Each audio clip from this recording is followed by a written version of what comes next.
উচ্চ মাধ্যমিক চতুর্থ সেমিস্টারের বন্ধুদের জন্য আজকের এই ভিডিওতে রয়েছে পুষ্টিবিদ্যা বা নিউট্রিশনের সাজেশন। মূল আলোচনায় যাওয়ার আগে তোমাদের বলি, আজকে যখন আমরা সাজেশন ভিডিওটা পোস্ট করছি, এর আগে দুটি পরীক্ষা হয়েছে। প্রথম বাংলা এবং তারপর ইংরেজি। বাংলা পরীক্ষাতে দেখা গেল চেনা ছকের বাইরে প্রশ্ন করার প্রবণতা। ইংরেজিতে অধিকাংশ প্রশ্ন সহজ হলেও দুই একটি বড় প্রশ্ন জটিল হয়েছে বলে ছাত্রছাত্রীদের তরফ থেকে মিশ্র প্রতিক্রিয়া পাওয়া গেল।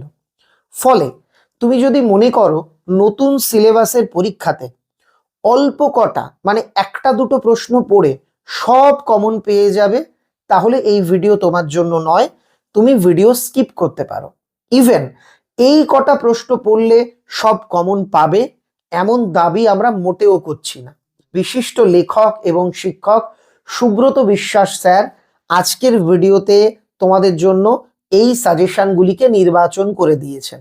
এটা নতুন সিলেবাস, গত বছর এটা এসে গেছে, এবার আসবে না। এই থিওরি অনুযায়ী সিলেবাসকে ছোট করার কোনো অপশন এবার নেই। একটা অধ্যায় থেকে যত রকমের বড় প্রশ্ন হতে পারে কার্যত সেগুলো তোমাদের সামনে তুলে ধরা হচ্ছে। এর মধ্যে কোনগুলো গুরুত্বপূর্ণ, কোনগুলো তুলনামূলক কম গুরুত্বপূর্ণ সেটা বলে দেওয়া হচ্ছে। তবে মনে রাখবে, লিস্টের কোনো প্রশ্ন বাদ দেবে না। যদি প্রশ্ন কঠিন করার একটা ইচ্ছে পরীক্ষকের থাকে, সবচেয়ে গুরুত্বপূর্ণ প্রশ্নগুলিকে বাদ দিয়ে তোমাদের কিন্তু একটু কম গুরুত্বপূর্ণ প্রশ্ন দেওয়া হতে পারে। এমনটা তোমরা অনেকেই বলছিলে ইংরেজি নাটকের ক্ষেত্রে একজনের চরিত্রকে তোমরা সবচেয়ে গুরুত্বপূর্ণ ভেবেছো, সেটা আসেনি। বাংলাতেও গল্পে দেখা গেল সবাই ধীরেন চরিত্র গুরুত্বপূর্ণ ভেবেছে, আসেনি। ঠিক তেমন নিউট্রিশন বা অন্য সাবজেক্টের ক্ষেত্রেও টপ মোস্ট যেটা ইম্পর্টেন্ট কোশ্চেন, সেটাকে যদি বাদ দিয়ে দেওয়া হয়, তার জন্য তোমাকে প্রস্তুত থাকতে হবে। তুমি যদি মনে করো আমি একটা বা দুটো পড়বো, তাহলে প্লিজ ভিডিওটা দেখো না, এই ভিডিও তোমার জন্য নয়। তাহলে আমরা সুব্রত স্যারকে ধন্যবাদ জানিয়ে সরাসরি চলে যাচ্ছি গুরুত্বপূর্ণ প্রশ্নের তালিকাতে। নিউট্রিশন পরীক্ষাতে 10টি 5 নাম্বার মানের বড় প্রশ্ন দেওয়া থাকবে, তোমাদের লিখতে হবে 5টি। তো 10টায় 10টা প্রশ্ন কমন পেতে গেলে একটু বেশি সংখ্যায় প্রশ্ন তোমাদের কিন্তু রেডি করতেই হবে। প্রথম অধ্যায় গর্ভাবস্থা ও স্তন্যদানকালে পুষ্টি। এখান থেকে প্রথম প্রশ্ন, যেটা সবচেয়ে গুরুত্বপূর্ণ, গর্ভাবস্থাকে কেন শারীরবৃত্তীয় চাহিদা সম্পন্ন অবস্থা বলে বলা হয়, এটা ব্যাখ্যা করো। এটাকেই ঘুরিয়ে দেবে, মানে একই প্রশ্ন এই ভাষাতে দিতে পারে। গর্ভবতী মহিলা বা স্তন্যদানকারী মহিলার পুষ্টিগত চাহিদা বৃদ্ধির কারণ, মানে এখানে প্রোটিন, ক্যালোরি, লোহা, ক্যালসিয়াম, এই যে বিষয়গুলো, এটাকে তোমার এই ভাষাতেও প্রশ্ন করা হতে পারে। প্রথম প্রশ্ন। এবার দ্বিতীয় প্রশ্ন, গর্ভাবস্থায় কমপক্ষে 4টি সাধারণ জটিলতা ও তাদের প্রভাব আলোচনা করো। এটাও গুরুত্বপূর্ণ, তবে 1 নাম্বারেরটা সবচেয়ে বেশি। এইবার এটাকে তোমার ঘুরিয়ে আরও 3-4 ভাষাতে প্রশ্ন হতে পারে। গর্ভাবস্থায় বিভিন্ন জটিলতাগুলি লেখো। জটিলতা মানে রক্তাল্পতা, ইউডিমা, তারপর টক্রেমিয়া, এগুলো সম্পর্কে লেখো। এটাকেই ঘুরিয়ে দিল, ভাষাটা আলাদা, এটা মানে মোস্ট ইম্পর্টেন্ট। গর্ভাবস্থায় পথ্য সংক্রান্ত সমস্যাগুলি লেখো, যেমন মর্নিং সিকনেস, গর্ভাবস্থায় পুষ্টিহীনতার ক্ষতিকারক প্রভাব ব্যাখ্যা করো। যে কোনো নামেই প্রশ্ন আসতে পারে। তোমাদের একটা বিষয় বলি, যেটা সবচেয়ে গুরুত্বপূর্ণ সেটা আসবেই, বাকিগুলো আসবে না এমন কিন্তু নয়, সবগুলোই পড়তে হবে। যেটা গুরুত্বপূর্ণ সেটা বেশি গুরুত্ব দিয়ে পড়তে হবে। সবার আগে মনে রাখতে হবে এটা নতুন সিলেবাস, এজন্য একটা বা দুটো পড়ে অন্যান্য বছর যেমন কমন পাওয়া যায়, এবার কিন্তু তেমনটা মোটেই হবে না। 3 দাগের প্রশ্ন, গর্ভবতী নারীর জন্য সুষম খাদ্যের বৈশিষ্ট্য আলোচনা করো। 4 দাগের প্রশ্ন, ল্যাকটেশন বা স্তন্যদান এর সময় খাদ্য নিয়ম অনুসরণ না করলে কি সমস্যা দেখা দিতে পারে। 5 দাগ, এখান থেকে দেখবে আইসিএমআর অনুযায়ী গর্ভবতী মহিলা বা স্তন্যদানকারী মহিলার পুষ্টিগত চাহিদা উল্লেখ করো। ক্যালোরি, প্রোটিন, লোহা, ভিটামিন এ, সি, ক্যালসিয়াম, এগুলোই। মানে এই যে যে তোমরা একের অরে যে প্রশ্নটা পেয়েছিলে একই রকম এটার উত্তরও হবে। 6 দাগ, গর্ভবতী মায়ের অপুষ্টি গর্ভস্থ ভ্রূণের পুষ্টিকে কিভাবে প্রভাবিত করে।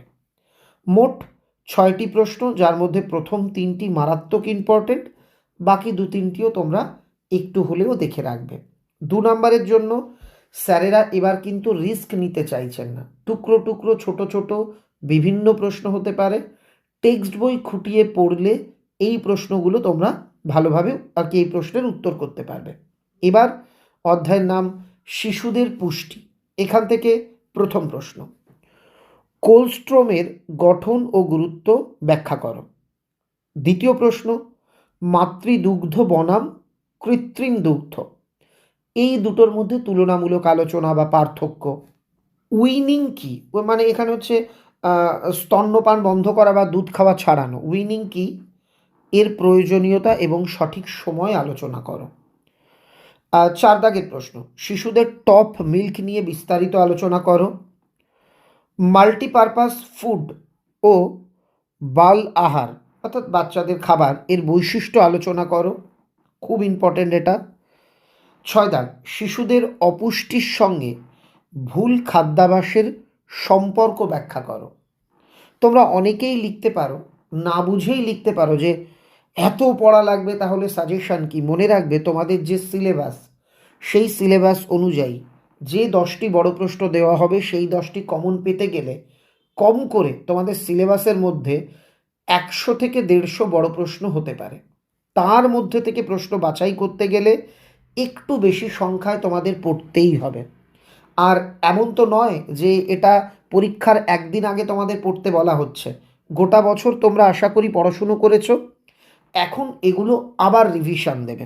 ইনফান্টস, 7 দাগের প্রশ্ন, ইনফান্টস মানে হচ্ছে ওই নবজাত শিশু আর কি, এদের ফিডিং প্রবলেমস উল্লেখ করো। শিশুর যে ত্রুটিপূর্ণ আহারজনিত সমস্যাগুলি দেখা যায় আলোচনা করো, খুব গুরুত্বপূর্ণ। মাতৃদুগ্ধ সদ্যজাত শিশুর পক্ষে আদর্শ কেন, খুব গুরুত্বপূর্ণ। এখানে যে প্রশ্নগুলি 5-এ বলা হচ্ছে, এগুলো অনেক সময় 5-এ না দিয়ে এর ভেতরের কোনো টুকরো অংশ 2 আকারেও দেওয়া হতে পারে। এবার ডায়েট থেরাপি, ডায়েটেটিক্স বা ডায়েট থেরাপি এর সংজ্ঞা, উদ্দেশ্য, গুরুত্ব। দেখো এখান থেকেও কিন্তু 2-এর প্রশ্ন হতে পারে বা টোটালটা এভাবে দিয়ে একটা বড় প্রশ্নও দিতে পারে। নেক্সট, ডায়াবেটিস কি, এর শ্রেণী বিভাগ করো। এবার ডায়াবেটিসের খাদ্যনীতি, এইগুলো তোমাকে এই জায়গা থেকে পড়তে হবে। 2 দাগ। 3 দাগে রয়েছে হাইপার টেনশন মানে উচ্চ রক্তচাপ, রোগীর জন্য খাদ্য নির্বাচন কেমন হওয়া উচিত, এটা দেখো একটু। তারপর করোনারি হার্ট ডিজিজ সিএইচডি এর ডায়েট থেরাপি, ওবেসিটি এর কারণ, ক্ষতি, ডায়েট থেরাপি, থাইরয়েডের খাদ্য তালিকা। তারপর তোমরা দেখো, তোমরা এখানে মনে হচ্ছে একটু বেশি, কিন্তু তোমাদের বেশি পড়তেই হবে। যক্ষা বা টিউবার কিউলেসিস এর জীবাণুটির নাম কি, এর জন্য পুষ্টি নীতিগুলি মানে খাদ্য তালিকা ব্যাখ্যা করো। বা যক্ষা রোগের জন্য দায়ী ব্যাকটেরিয়ার নাম লিখে এই রোগের পথ্য তৈরির নীতি আলোচনা করো, মানে খাবার। তারপর আছে পেপটিক আলসার, রোগীর জন্য নিষিদ্ধ ও অনুমোদিত খাদ্য, মানে কোন কোন খাবার কোন কোন খাবার খেতে হবে। একদম সহজ, তোমরা কয়েকবার পড়লেই হয়ে যাবে। ছক করে পড়ো, তুমি একটা খাতায় সবগুলো লিখে নাও পরপর, এই জায়গা থেকে প্রশ্ন কিন্তু আসবেই। তারপর ডায়রিয়া রোগীর জন্য ওআরএসের খাদ্য সংক্রান্ত নীতিমালা, কনস্টিপেশন রোগীর জন্য খাদ্য নিয়ম আলোচনা, গেটে বাত এর কারণ, প্রকারভেদ, উপসর্গ, এর ক্ষেত্রে গ্রহণীয় বর্জনীয় খাদ্য তালিকা, মানে গেটে বাতটা খুব ইম্পর্ট্যান্ট।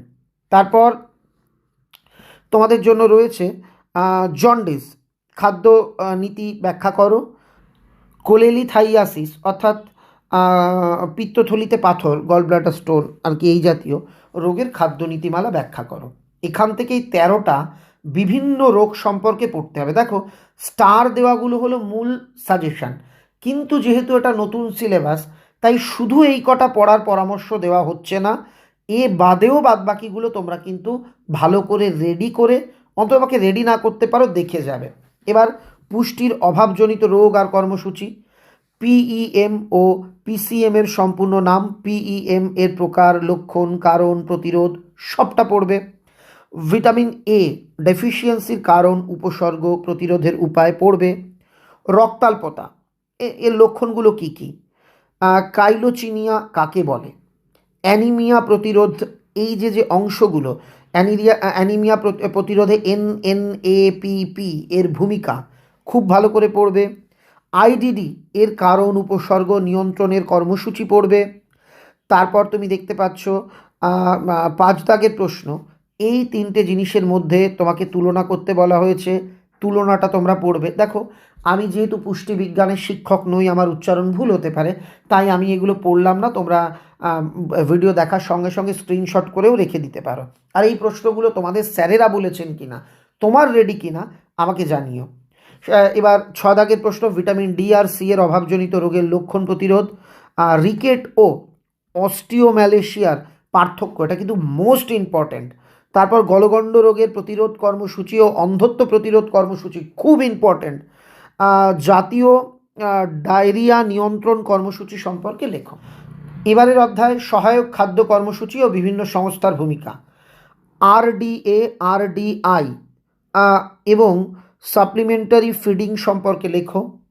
ICDS এর লক্ষণ, কার্যপ্রণালী, উপকারিতা খুব ইম্পর্ট্যান্ট।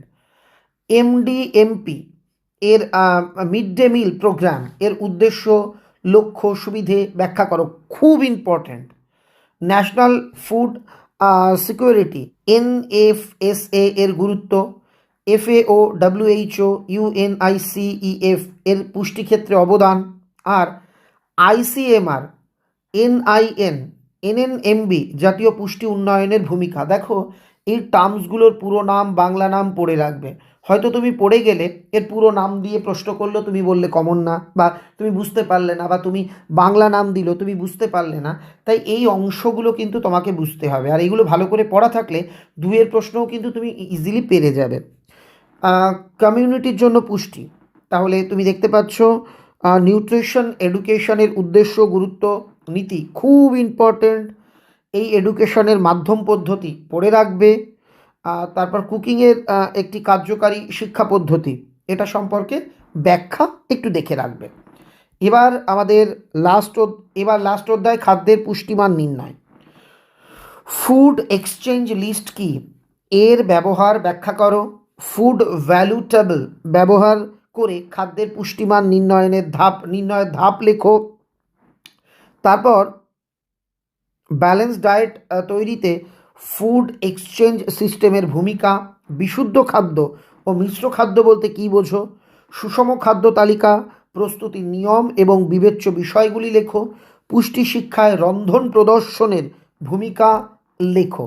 ভিডিও শেষের আগে বলি, উচ্চ মাধ্যমিক 4th সেমিস্টারের সংস্কৃত, উচ্চ মাধ্যমিক 4th সেমিস্টারের পরিবেশবিদ্যা এবং ভূগোল, এই 3টি বিষয়ের সাজেশন ইতিমধ্যে আমরা পোস্ট করেছি। এডুকেশন, পলিটিক্যাল সায়েন্স এবং ফিলোসফি, এই বিষয়ের সাজেশনগুলি আমরা পোস্ট করার চেষ্টা করছি। এমনকি যারা সায়েন্সে পড়ছো তাদের জন্যও আমরা কিছু ভিডিও পোস্ট করার আন্তরিকভাবে চেষ্টা করছি, স্যারেদের সঙ্গে কথা বলছি। স্যারেরা সেই বিষয়ে সাজেশন দিলে অবশ্যই আমরা পোস্ট করব। মনে রাখবে, আমরা জ্যোতিষী নই, প্রশ্নপত্র মিলুক বা না মিলুক ভিডিও করে আমার সব মিলেছে বলে চিৎকার করি না। যেটা মেলে প্রমাণ সহ দেখাই এবং ছাত্রছাত্রীদের পড়ার পরামর্শ দিই। গোটা বছর না পড়ে শুধু সাজেশন পড়লে কোনো মিরাকেল হবে না, এই সত্যিটা তোমাকে মেনে নিতে হবে। তবে যারা নানা কারণে গোটা বছর পড়তে পারোনি, তারা এই লিস্টে থাকা কোনো একটা অধ্যায়ের সবকটা প্রশ্ন পড়ে যাও, দেখবে ন্যূনতম 5 নাম্বার পাবে। সবার জন্য শুভেচ্ছা রইল।